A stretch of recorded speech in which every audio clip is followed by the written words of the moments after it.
నమస్తే, welcome to #you. నేను మీ రాజేష్. వాస్తవానికి ఆంధ్రప్రదేశ్లో కూటమి ఘన విజయం సాధించింది. ఇట్లాంటి సందర్భాల్లో కూటమి గెలుపులో ఆ నియోజకవర్గాన్ని చాలా స్పెషల్ నియోజకవర్గం అని చెప్పాలి. వెరీ వెరీ స్పెషల్ అని చెప్పాలి. ఎందుకంటే పొలిటికల్గా పెద్ద ఎత్తున పిఠాపురం నియోజకవర్గం లైమ్లైట్లోకి వచ్చింది. ఎప్పుడైతే పవన్ కళ్యాణ్ అక్కడ పోటీ చేశాడో, వర్మ అక్కడి నుంచి త్యాగం చేశాడో తన సీట్ని పవన్ కళ్యాణ్ కోసం, అప్పటి నుంచి పెద్ద ఎత్తున చర్చనీయాంశంగా అయింది. అయితే రాష్ట్రం మొత్తం ఆ నియోజకవర్గం రిజల్ట్స్ ఎలా ఉంటుందనే చర్చ పెద్ద ఎత్తున జరిగింది. ఇక ఆ నియోజకవర్గం చెందినటువంటి స్థానిక నేతకు కూడా ఎన్నికల తర్వాత ఎక్కడా లేని గుర్తింపు వచ్చిందని కూడా చెప్పాలి. సో ఇట్లాంటి సందర్భాల్లో రాష్ట్రం మొత్తం ఆ నేత కోసమే చర్చించుకుంటోంది. ఇద్దరు అధినేతలు మెచ్చినటువంటి ఆ నేత ప్రస్తుతం ముఖ్యమంత్రి చంద్రబాబుకు ప్రియ శిష్యుడు అని కూడా చెప్పాలి. మరోవైపు డిప్యూటీ సీఎం పవన్ కళ్యాణ్ కూడా అత్యంత సన్నిహితుడు. ఇద్దరు అధినేతలు మెచ్చినటువంటి ఆ నాయకుడికి ఎన్నికల తర్వాత ఓ వరం ఇచ్చారనేది చెప్తున్నారు. మరోవైపు ముఖ్య నేతలు ఇచ్చారు, కానీ అతడు ఏం కోరుకున్నాడో అనేది మాత్రం ఇంకా తెలియడం లేదు. ఇట్లాంటి సందర్భాల్లో ఆయనకి ఏ పదవి వరించబోతుంది, పిఠాపురం వర్మకు రాజయోగం ఏం పట్టబోతుంది అనేది కూడా కొంత చూద్దాం. అయితే టీడీపీ ఈజీగా గెలుస్తారని అనుకున్నటువంటి సీట్లో వాస్తవానికి పిఠాపురం కూడా ఓటని చెప్పాలి. ఎందుకంటే పిఠాపురం ఎమ్మెల్యే తాలూకా ఎన్నికల తర్వాత ఈ డైలాగ్ ఎంతో ఫేమస్ అయింది. మరి ఆ పిఠాపురం గెలిపించినటువంటి నాయకుడు ఎంత ఫేమస్ అయి ఉండాలో ఒకసారి ఊహించుకోవాలి. అంటే జనసేన పవన్ కళ్యాణ్ గెలుపు బాధ్యతలను తన భుజాన వేసుకొని పెద్ద ఎత్తున పనిచేసినటువంటి నాయకుడు ఎస్విఎస్ఎన్ వర్మ.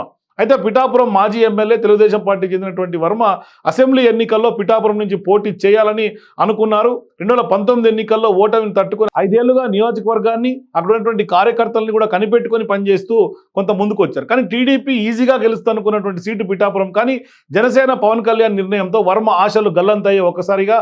అయితే గత ఎన్నికల్లో భీమవరం, గాజువాక నుంచి పోటీ చేసినటువంటి పవన్ ఈసారి పిఠాపురం నుంచి పోటీ చేయాలని కూడా భావించారు. సో ఇక కూటమిలో కీలకమైనటువంటి పవన్ నిర్ణయాన్ని టీడీపీ కూడా అంగీకరించాల్సి వచ్చింది.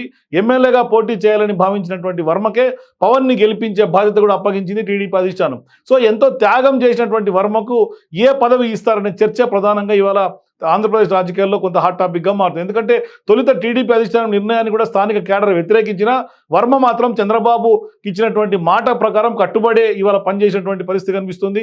అంటే అధినేత ఆదేశాలతో ఖచ్చితంగా పవన్ గెలుపునకు శక్తి వంచన లేకుండా పనిచేశారు వర్మ. సో ఇప్పుడు పిఠాపురంలో పవన్ను కట్టడి చేయాలని అప్పటి అధికార పార్టీ వైసీపీ ఎన్నో ప్రయత్నాలు చేసింది. కానీ స్థానికంగా ఉన్నటువంటి వర్మ అన్నింటినీ అధిగమించి ఒక్క చేత్తో ఎదుర్కొన్నారు. సో పవన్ గ్లామర్, తన రాజకీయ వ్యూహాలతో పిఠాపురంలో భారీ విజయం సాధించి పెట్టారు వర్మ. సో ఇప్పుడు పవన్ను అసెంబ్లీ గేట్ కూడా తాకనీయమని సవాల్ చేసినటువంటి వైసీపీకి మైండ్ బ్లాక్ అయ్యేలా కూడా ఏకంగా 70,000 ఓట్ల మెజారిటీతో గెలిపించారు పవన్ కళ్యాణ్. ఇక ఇదే పిఠాపురం మాజీ ఎమ్మెల్యే వర్మ రాష్ట్ర వ్యాప్తంగా కూడా గుర్తింపు తీసుకొచ్చింది ఆ మెజారిటీ.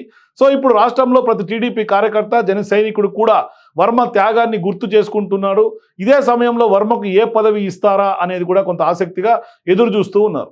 సో ఇప్పుడు తన నియోజకవర్గానికి మేలు జరగాలన్నదే వర్మ తొలి ప్రాధాన్యంగా చెప్తూ ఉన్నారు. ప్రభుత్వం కొలుతీరినటువంటి నెల రోజులు కావస్తుండడంతో వర్మకు ఇచ్చే పదవిపై విస్తృత చర్చ వాస్తవానికి కూడా జరుగుతోంది. తాజా ఎన్నికలు జరుగుతున్నటువంటి 2 ఎమ్మెల్సీ పదవుల్లో కూడా ఒకటి వర్మ కన్నా ప్రచారం పెద్ద ఎత్తున జరిగింది. కానీ ఎన్నికల ముందు చంద్రబాబు కూడా వర్మకు రాష్ట్రంలో మొదటి ఎమ్మెల్సీ పదవి వర్మకే ఇస్తామని మాట ఇచ్చారు. కానీ తొలి విడతలో వర్మకు ఛాన్స్ దక్కలేదు. దీంతో వర్మకు ఇచ్చే పదవి పైన చర్చ ఎక్కువగా సాగుతోంది ఇవాళ. సో ఇట్లాంటి సందర్భాల్లో తొలి విడతలో ఎమ్మెల్సీ అవకాశాన్ని వర్మ వదులుకున్నట్లు కూడా ప్రచారం జరుగుతుంది. అయితే ప్రస్తుతం 2 ఏళ్ల కాల పరిమితికి మాత్రమే ఎన్నిక జరుగుతోంది. సో ఈ పదవి వర్మ తీసుకుంటే మరోసారి ఛాన్స్ వచ్చే అవకాశం ఉంది. కానీ ఈ అవకాశం కన్నా తన నియోజకవర్గానికి మేలు జరగాలంటే తొలి ప్రాధాన్యతగా తీసుకున్నారనేది వర్మ సన్నిహితులు కొంతమంది చెప్తున్నటువంటి మాట. అంటే ఏలేరు 2వ దశ విస్తరణకు నిధులు విడుదల చేయాలని కూడా అటు ముఖ్యమంత్రి చంద్రబాబుతో పాటుగా సిట్టింగ్ ఎమ్మెల్యేగా ఉన్నటువంటి డిప్యూటీ సీఎం పవన్ కళ్యాణ్ కూడా కోరుతున్నారు వర్మ. అంటే తన పదవి కన్నా నియోజకవర్గ అభివృద్ధికి నిధులు అడగటంలో ఇద్దరు అధినేతలు ఒకంత ఆశ్చర్యానికి లోనవుతున్నారు. వర్మ బాధ్యతలను అభినందిస్తూనే తనకు తగినటువంటి గౌరవం ఇచ్చేలా కూడా వర్మకు నామినేటెడ్ పోస్టులో నియమించాలనేది కూడా ఇవాళ టీడీపీ అధిష్టానం ఆలోచిస్తోంది. అయితే ఎన్నికల్లో వర్మకు ఇచ్చినటువంటి మాట ఒక్కటే కాకుండా క్షత్రియ సామాజిక వర్గానికి తగినటువంటి సీట్లు కేటాయించలేకపోయారని కూడా టీడీపీ వర్గాల్లో కొంతమంది సమాచారం. ఇటు వర్మ, అటు క్షత్రియ సామాజిక వర్గానికి కూడా ఇచ్చినటువంటి మాట నిలబెట్టుకునేలా కూడా ఎమ్మెల్సీ అవకాశంతో పాటుగా ఏదైనా కార్పొరేషన్ కూడా చైర్మన్గా నియమించాలని సీఎం చంద్రబాబు నాయుడు ఇప్పటికే కొంత ఆ దిశగా ఆలోచిస్తున్నట్టుగా సమాచారం. మరి డిప్యూటీ సీఎం పవన్ సైతం వర్మ కష్టాన్ని, త్యాగాన్ని, కృషిని గుర్తించి చేస్తున్నటువంటి తగినటువంటి గౌరవం కల్పించాలని కూడా సీఎం చంద్రబాబుకు ఆయన కూడా సూచించినట్టుగా తెలుస్తోంది. మొత్తానికి ఇద్దరు అధినేతలు కూడా ఆశీస్సులు ఉన్నటువంటి వర్మకు ఇవాళ ఏ పదవి ఇవ్వబోతున్నారు, ఎలాంటి నామినేటెడ్ పదవి ఇవ్వబోతున్నారు, మరి టీటీడీ బోర్డు మెంబర్గా ఏమన్నా అవకాశం కల్పిస్తారా, లేదంటే కనుక ఇతరత్ర ఏమైనా ఒక మంచి పూర్తి స్థాయిలో ఇప్పటికే మంత్రులు దూకుడుగా ఆంధ్రప్రదేశ్లో కొనసాగుతున్నటువంటి సందర్భంగా కీలకమైనటువంటి నామినేటెడ్ పదవి దక్కే అవకాశం ఉందంటూ చెప్తున్నారు. మరొకసారి ఎమ్మెల్సీగా అవకాశం కూడా దక్కబోతుంది వర్మకి. ఇట్లాంటి సందర్భాల్లో ఇద్దరు అధినేతలకు మెచ్చినటువంటి ఈ నాయకుడికి ఎటువంటి నామినేటెడ్ పదవి కట్టబెడతారని మాత్రం భవిష్యత్తులో తెలిసే అవకాశం ఉంది. ఇప్పటికైతే కొన్ని ఊహాగానాలు అయితే ఉన్నాయి, అవి ఊహాగానాలకే పరిమితం అవుతున్నాయి. అందుకని నేను ఇంకా స్పష్టంగా ఇదే అని మాత్రం చెప్పడం లేదు. పెద్ద ఎత్తున ఒక మంచి పదవి వర్మకు త్వరలోనే వచ్చే అవకాశాలు అయితే స్పష్టంగా కనిపిస్తున్నాయి. మీరు కూడా వర్మకి ఎటువంటి పదవి లభించాలని మీరు కోరుకుంటారు? మీ అభిప్రాయాలు కామెంట్ రూమ్లో తెలియజేయండి.